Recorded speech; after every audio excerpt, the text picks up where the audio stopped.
Are you someone who has ever gazed into the eyes of another person when they were smiling and sensed something that was completely different from what their face was telling you? A dissonance, a tiny weight in your chest, and an instinct that says, something isn't right. You attempt to reason it. You tell yourself that you're overthinking it, but that tension continues to remain. This inner voice becomes more audible with each and every subtle jab, each and every caustic compliment, and each and every silence that is precisely timed.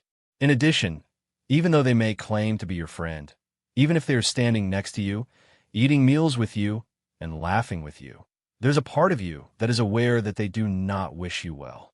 For example, Carl Jung famously stated, "The most terrifying thing is to accept oneself completely, but perhaps even more terrifying is to accept that someone you love might secretly resent you."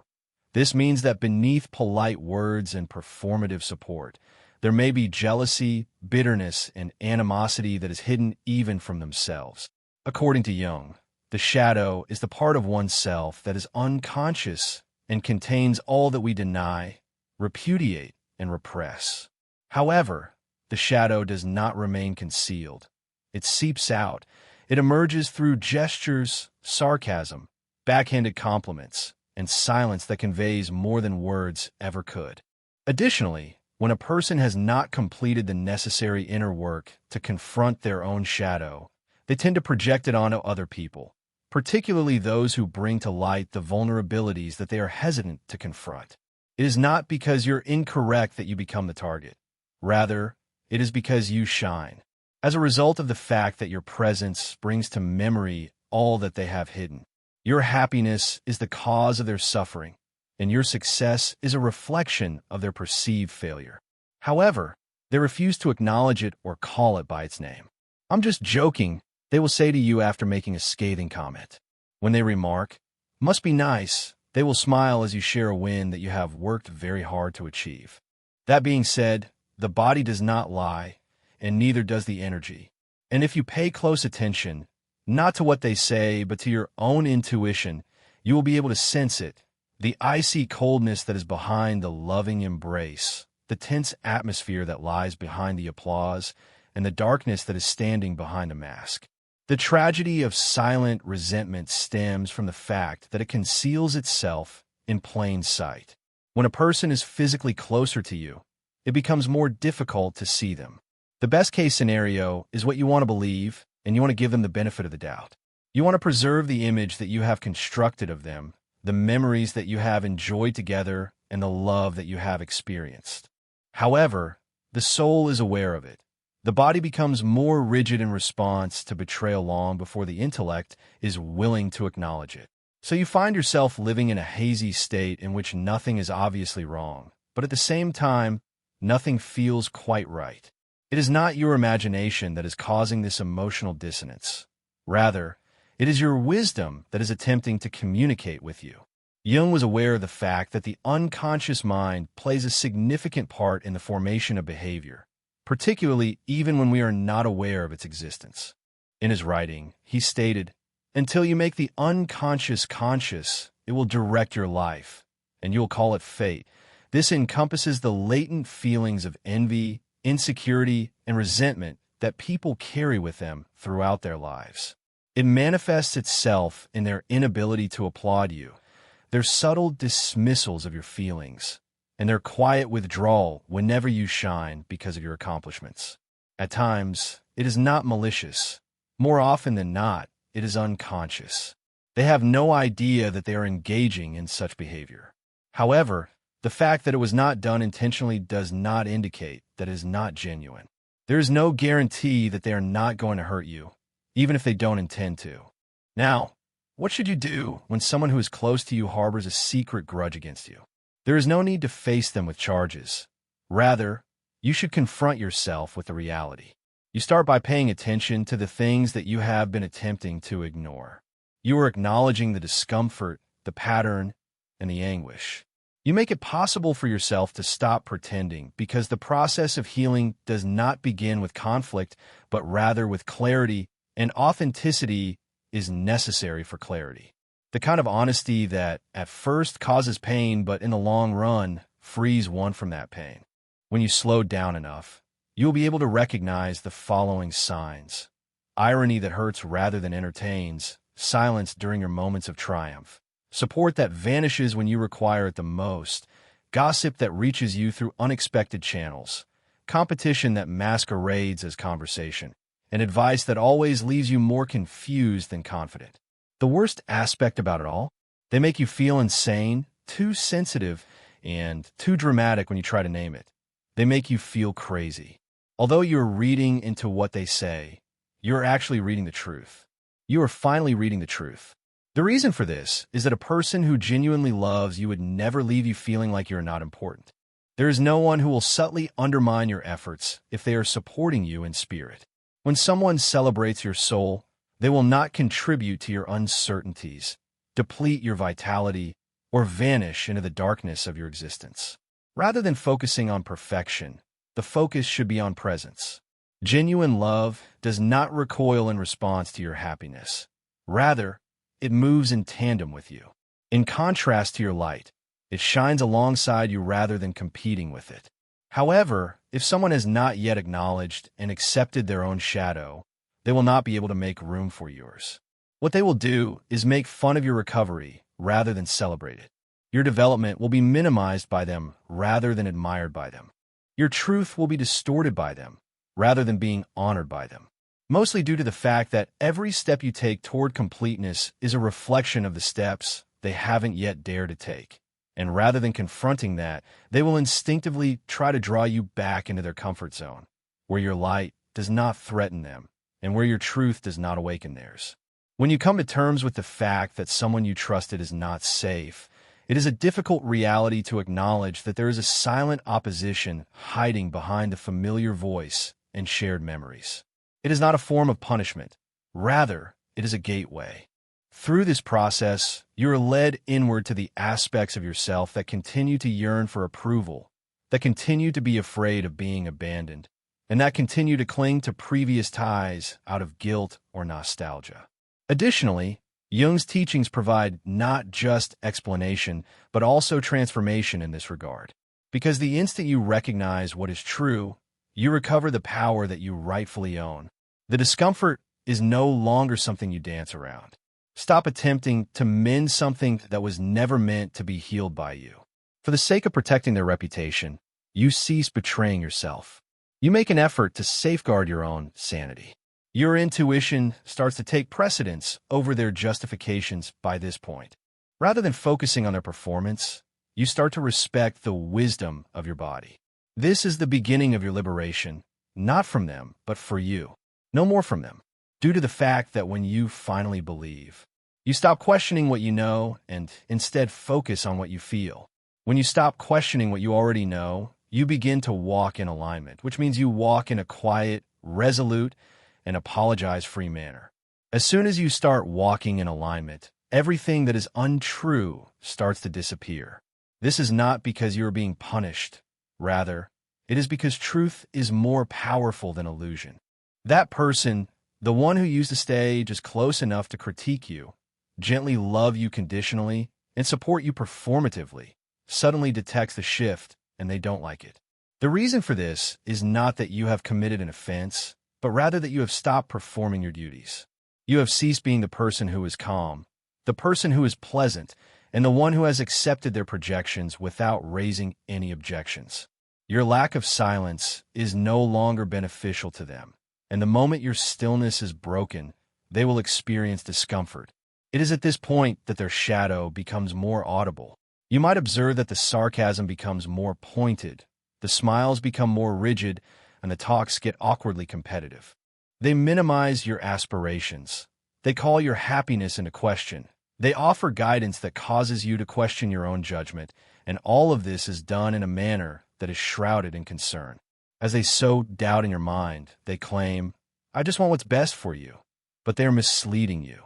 While concealing themselves behind a facade of passive aggressiveness, they assert, "I am being honest, you are awake at this moment." When someone else speaks your name with adoration, you can feel the trembling that lies behind the tone, you can hear what they don't say, and you can see the spark that occurs in their eyes every time they hear your name. Jung was of the opinion that we unintentionally try to eliminate in other people what we are unable to accept inside ourselves. When someone carries unresolved envy, they do not always shout it out loud. Sometimes they whisper it in micro-expressions, sometimes they exhale it through apathy, and sometimes they channel it into half-hearted praise because they're trying to cover up their feelings. The fact that it is not noticeable, that it is not dramatic, and that it is subtle is what gives it potential for harm, due to the fact that the soul interprets what the mind is still trying to negotiate. The performance is understated in comparison to the enthusiasm. It is possible that you will find them observing you while you are not looking, not with adulation but with evaluation. It is possible that you will experience attention in the room when you speak your truth. This attention will have nothing to do with the words you use, but will be entirely based on the light that you exude.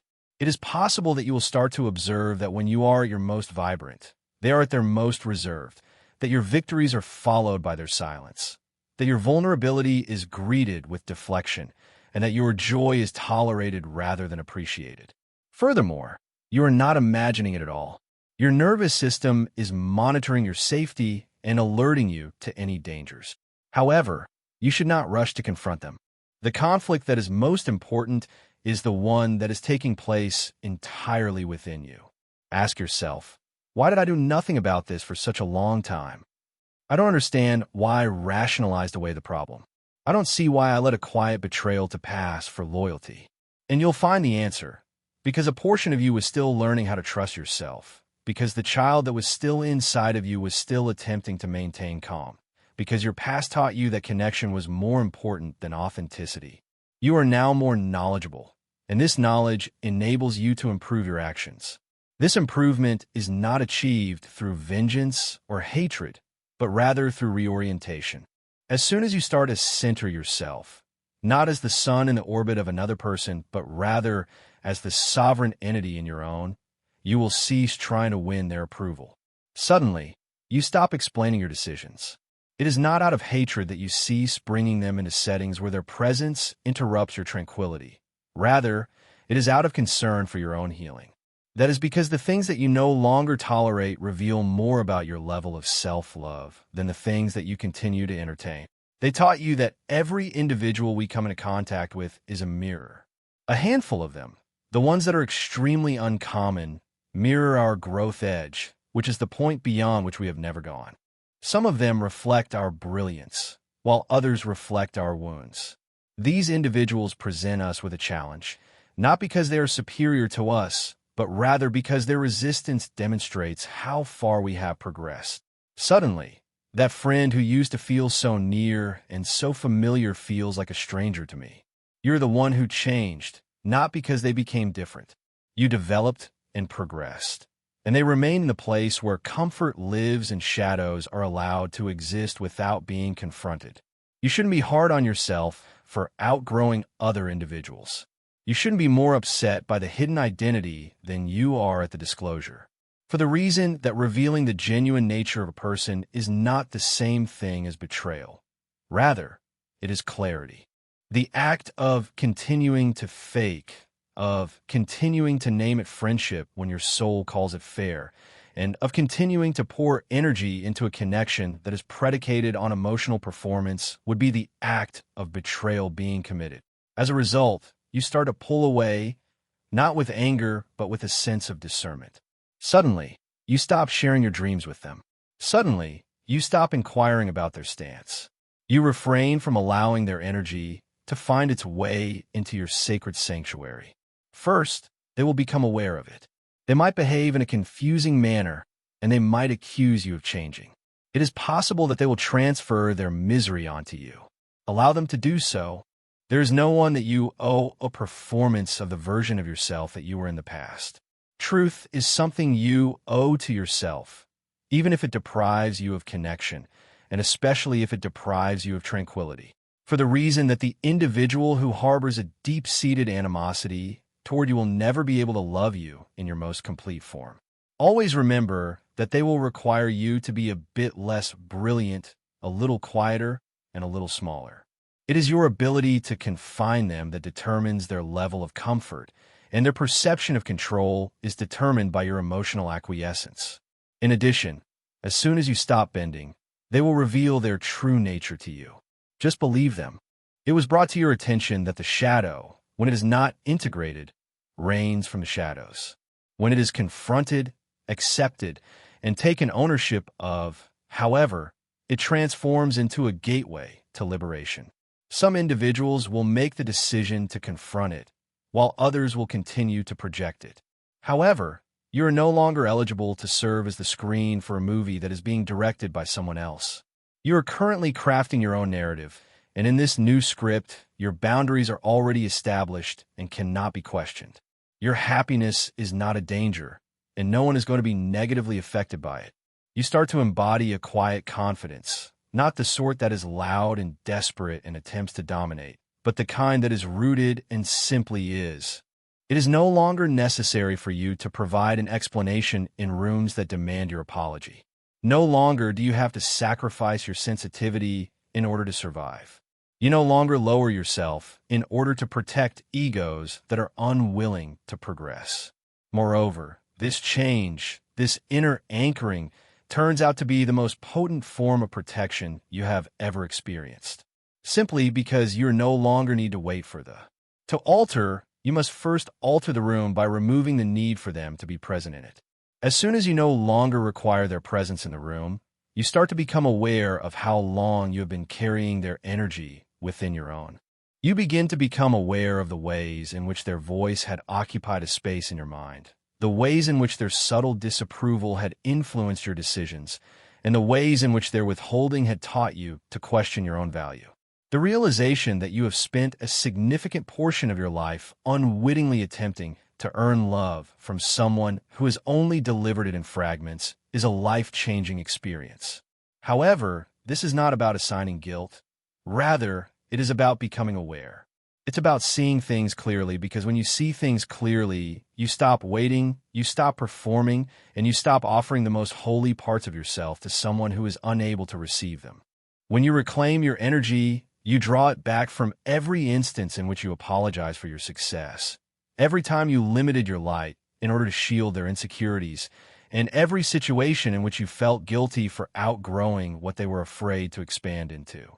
As you begin to feel that energy returning to you, another emotion begins to emerge in its place: sadness. The reason for this is not because you committed an error, but rather because you have finally let go of the delusion. You stop lamenting the person they could have been and begin to celebrate the person you are at this moment. Due to the fact that mourning is the process by which we create space for the truth to exist, there is power in that suffering.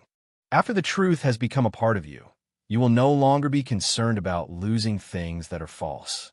In his teachings, Carl Jung emphasized that the path to completeness necessitates confronting one's shadow, not only the shadow that exists in other people, but also the shadow that exists within oneself. At this point, the more in-depth work has to start. Not only should you ask yourself why someone close to you has been harboring resentment toward you in private, but you should also ask yourself why you have allowed yourself to be so close to that person for such a long period of time. Why you were willing to put up with the subtle digs, why you offered an explanation for the dismissals, and why you were willing to accept the lack of genuine support. Frequently, the answer can be found within your own wounds. Perhaps you came to see that love is something that must be earned, that connection demands self-abandonment, that visibility implies danger, and that intuition ought to be questioned to some degree. These convictions are not arbitrary. Rather, they're survival codes that were written down during times when it was necessary to remain safe. Despite the fact that you have matured, there is still a portion of you that adheres to those outdated standards. There's a part of you that continues to believe that if you simply love them enough, they will love you back. That if you are humble enough, they won't feel threatened. That if you make yourself tiny enough, they will stop resenting you. However, they will not do so, since their hatred was never directed toward you. Rather, it was directed toward their own unsettled portions. Unlearning, rebuilding the code, and educating your nervous system that you do not have to endure latent animosity in order to feel connected are the tasks that constitute the true job. You're not required to demonstrate your value in order to be approved. You are able to be who you truly are without worrying about being abandoned. Not only is this study in the field of psychology, but it is also spiritual, cellular, and ancestral within nature. Not only are you healing for yourself, but you are also interrupting the pattern of generations. Instances of covert control, spiritual suffocation, and resentment that is kept hidden from others. To begin, you start to construct new patterns. You surround yourself with people who rejoice in your happiness, who are secure in your growth, who cheer for you when you achieve success, who suffer with you in an open and honest manner, and who give without it being necessary for you to be dim. Now that you are in this new environment, you start to breathe differently, deeper, and more freely. You start to have faith in your gut instincts once more. It is not because you're proving something that you start to take up space. Rather, it is just because you now exist. Existing in your wholeness is no longer a threat. Rather, it is a benefit to you and to everyone else who is willing to meet you there. The residue that was left over from the previous relationships starts to disappear gradually. The feeling of guilt diminishes, the humiliation dissipates, and the terror subsides, and what is left is clarity. The sort of clarity that does not require an explanation, the kind that does not beg for closure, and the kind that simply knows.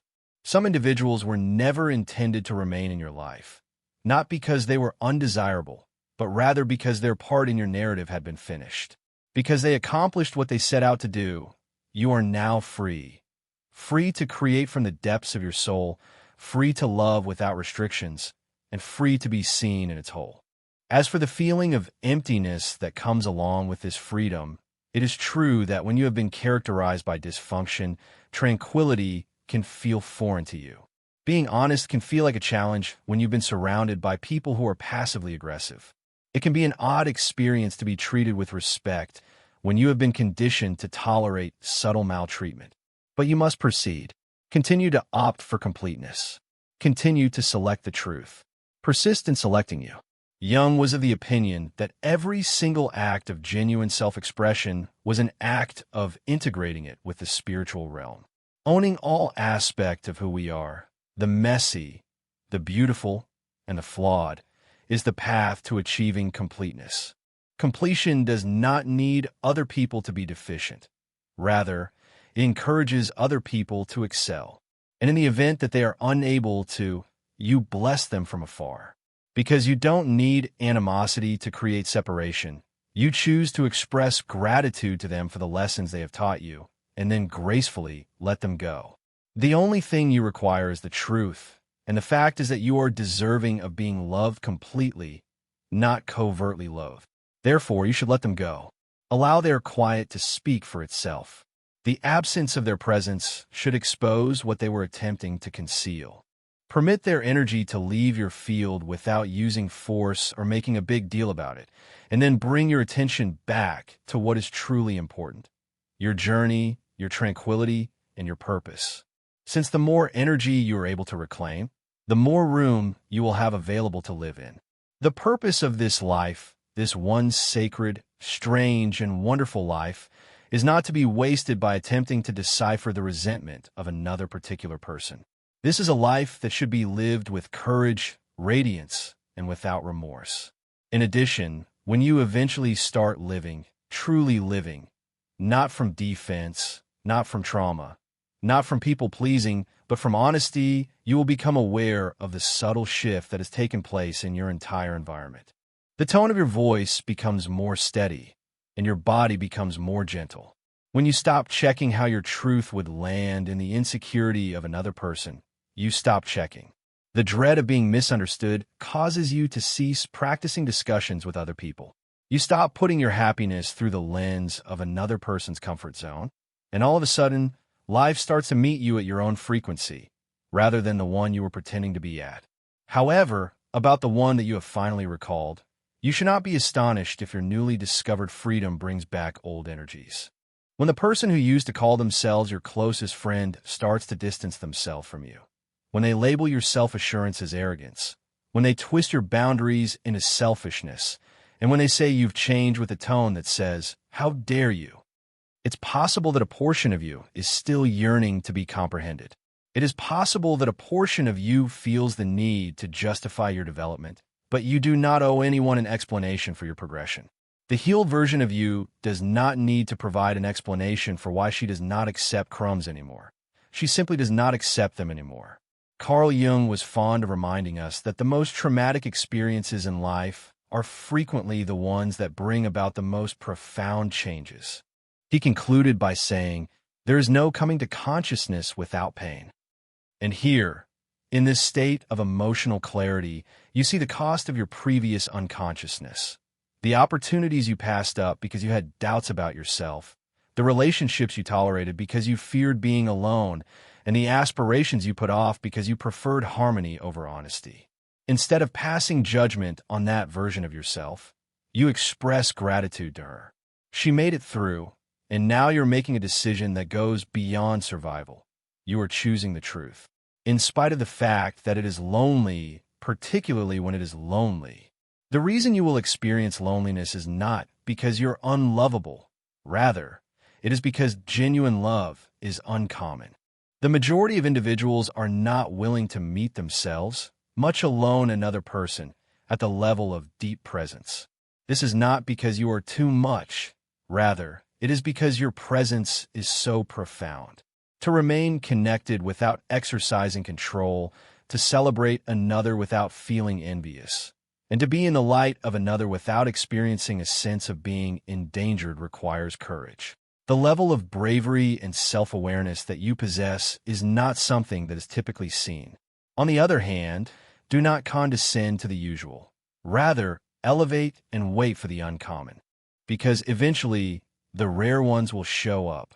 The souls that have completed their shadow work. The ones that are able to sit with your anger without trying to cure it. The ones that do not flinch when you speak your truth. And the ones that are able to love you without the need to diminish you. In the absence of tension, in the presence of calm, and in the alignment that does not involve any effort on your part, you will experience things. It will not be necessary for you to speculate about where you stand. You will be aware of your position because you will be standing next to someone who is not secretly waiting for you to fall. But in order to locate them, you must first refrain from pursuing people who are not yet prepared. You need to quit pleading with those who have never provided you with clarity to offer you closure. It is imperative that you refrain from demonstrating your value to individuals who aim to misunderstand you. Mostly due to the fact that whenever you go back to someone who is resentful of your light, you're giving them the power to darken your soul, and your soul did not come to this place to be dimmed. The reason it came to this place was to flame, to burn through the lies, to illuminate the truth, and to live as testimony that healing is not only possible, but that it is religious. Jung was of the opinion that the human journey was one of integration, and that we are not here to get rid of our shadow, but rather to make peace with it. Along the way, you will come face to face with aspects of yourself that were once responsible for keeping you stuck. The part of you that was afraid of being rejected, the part that belated. I believe that love could be gained through remaining silent. The part of you that believed that loyalty meant enduring insult. And you will hold those pieces not with shame, but with love. You will speak down to them in a low voice. I was under your protection, but I am no longer in danger. As a result of this safety, a new way of being comes into existence. A state of being that no longer seeks conflict but no longer fears it. That no longer begs for inclusion but no longer tolerates exclusion disguised as care. And that no longer strives to be included yet no longer fears it. A way of being that speaks the words, "I love myself enough to walk away." And when you walk away, not out of anger but out of clarity, you send a message to the universe that says, "I will no longer be home to someone else's unhealed pain. My resentment that is masked as love will no longer be tolerated by me. The things that are not mine to hold will no longer be carried by me." Moreover, the universe reacts, not immediately but inexorably, with connections that are more pure, with a more profound sense of tranquility, with opportunities that do not ask you to perform, and with relationships that have the quality of rest. And when they do arrive, you will know because they will not seem like something to earn. Rather, they will feel like something to return to. They will be a remembering a resonance, a recognition that says this is what it is like to be seen and still be secure, to be recognized and still be free, to be powerful and still be loved. However, until that time comes, until the uncommon takes the place of the common, you continue to choose yourself. At the same time, you continue to guard your tranquility as if it were a holy altar. When there is no one else around, you continue walking. In spite of the fact that it is difficult, you continue to heal because each stride forward is a step away from the version of yourself that remained for an excessive amount of time in areas that your soul had already abandoned. In addition, you're no longer that person. The feeling that says, "This time I won't give up on myself in order to be accepted," can be felt in your bones, in your breath, and in the quiet knowledge that you have. Not only does everything change on the outside, but it also changes on the inside when you begin to stop abandoning yourself. A reorganization of your neurological system and a rewiring of your emotional code are both aspects of this process. You start to see that safety was never in the absence of conflict, but rather in the presence of authenticity. That love was never about performance, but rather presence. And that power was never about control, but rather clarity. As a result of this clarity, you are able to resist permitting energy that is not quite right to come close to you, even if it is dressed in smiles. You stop apologizing for the truth your intuition already knew, because now you understand the way someone feels about you will always reveal itself in the space between words, in the delay before the congratulations, in the silence after your growth, in the tension that fills the air when you succeed. There is no deception in the shadow. It does not yell, but rather whispers. And you have reached a level of fluency in its language. You have acquired the ability to listen to what is not being said. You have acquired the ability to trust your feelings, even when doing so is inconvenient or when doing so requires you to part ways with someone you once considered to be your home. It was once written by Carl Jung that the privilege of a lifetime is to become who you truly are, but the price of that privilege is high. It means letting go of relationships built on who you were pretending to be. When you let go of people who needed you to stay small so that they wouldn't have to grow, you're grieving the loss of connection. Not because the connection ended, but because it was never truly mutual. Because it signifies the end of self-abandonment and the beginning of genuine belonging. This form of mourning is considered to be considered sacred. As of right now, you are completely, furiously, quietly, and boldly your own person. You no longer have to worry about being misunderstood because you have reached this point of self-possession. You no longer seek closure in your life. Because you see yourself, you hear yourself, and you choose to be seen, you no longer have to ask other people to see you. In addition, each time you do so, you are sending a message not only to the rest of the world, but also to the child that is within you who has spent years questioning if she is too much or not enough. You explain to her that you are always perfect. They only lack the ability to perceive it with their own eyes. Despite this, you continue to wish them well, not because they're deserving of it, but because you are. Because you no longer have to prove anything, not even that you have healed, because your energy is too sacred to be tied to resentment, because your tranquility is too valuable to be tainted by bitterness, and because you no longer need to provide evidence of anything. Simply said, you go ahead in a manner that is shamelessly graceful and forceful. It is not louder, but it is clearer. It is not faster, but it is more full. And there is a subtle, gradual, and profound change in the planet.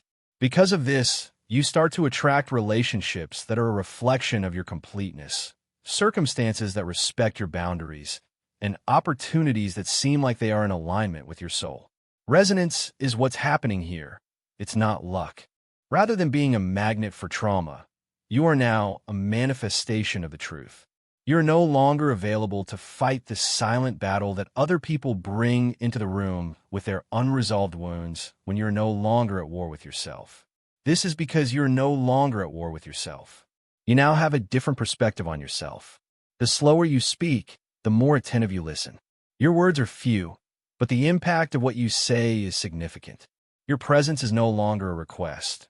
Rather, it is a declaration, a vibration, and a frequency that conveys the message: I am complete, I am at home, and I am here because of your presence. Other people either rise up or they shrink back. Regardless of the circumstances, you continue to be unmoved because you have realized that you are the anchor in your own storm, the light in your own darkness, and the voice that you used to look for in other people. You are now the one who is chosen. I would like to express my gratitude to those individuals who appear to be close to you, but secretly harbored a deep-seated hatred for you. I am grateful that you have taught me to believe the hushed voice that lies behind the words. I am grateful that you demonstrated to me the power of a subtle betrayal. I want to express my gratitude for forcefully reminding me that energy never lies, that love without presence is nothing more than an act, that proximity is not the same thing as intimacy, and that I have never needed to be understood in order to be real. Everything I needed to do was be truthful with myself. And at this point, I am no longer wondering, I'm no longer having doubts, and I'm no longer hoping that the heart of another person will ultimately open up to mine, since I've already opened up my own heart. Unburdened, unbothered, and unchained, I move ahead from this location, which is a position of sovereignty, clarity, and calm might.